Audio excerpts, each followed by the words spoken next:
श्रीमद्भागवतं चतुर्थस्कन्धः अद षष्ठोऽध्यायः 41 श्लोकं तथा बरेषिद्दगनामगर्षिभिः ये वै समन्दादनुनीललोकितं नमस्कृतप्रागशशाङ्गक्षेकरं कृतप्रणामं प्रकशन्निवात्मभुः ब्रह्म उवाच जाने त्वामीशं विश्वस्य जगतो योनिबीजयोगो शक्ते शिवश्च सबरं यत्तद्ब्रह्म निरन्तरं त्वमेव भगवन्नेतत् शिवशक्त्यो स्वरूपयोगो विश्वं सृजसि भाष्यसि क्रोडन्नूर्नपटो यथा त्वमेव धर्मा तदुकाभिमध्ये दक्षेण शूद्रेण ससर्जितात्परं त्वयैव लोके वशिताश्च सेदवो यान् ब्राह्मणा श्रद्धदते धृतव्रताः त्वं कर्मणां मङ्गलमङ्गलानां गर्दोस्मलोकं धनुषे स्वपरं वा अमङ्गलानां च तमिस्रमुल्पनं विपर्यय केन तथैव कस्यचित् न वै सतां त्वच्चरणार्बिदात्मनां भूतेषु सर्वेष्वपि पश्यतां तव भूतानि चात्मन्य पृथक्तिदिदृक्षतां प्रायेण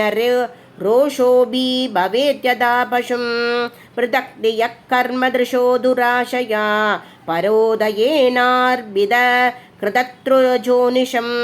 पराण्डुरुक्तैर्विदध्वन्द्य रुन्दता धान्मावधि दैववतान् भवद्भित यस्मिन् यदा पुष्करणाभमायया दुरन्तया स्पृष्टधियः पृथक्तृषः कुर्वन्ति तत्र हि अनुकम्बया कृपा न साधवो दैवबलात् कृते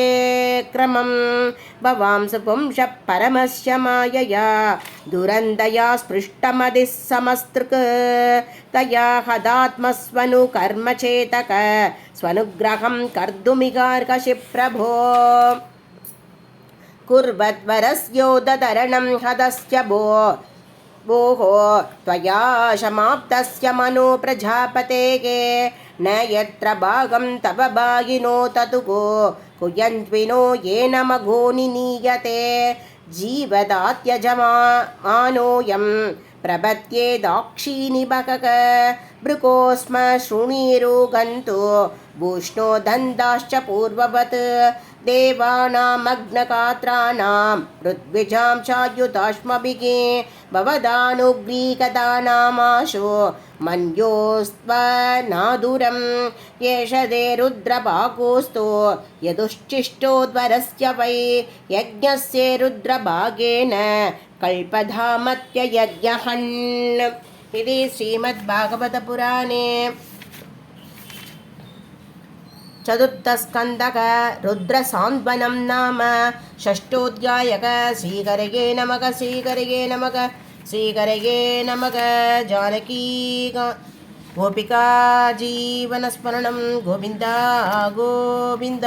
सद्गुरुनाथ महाराज की जय।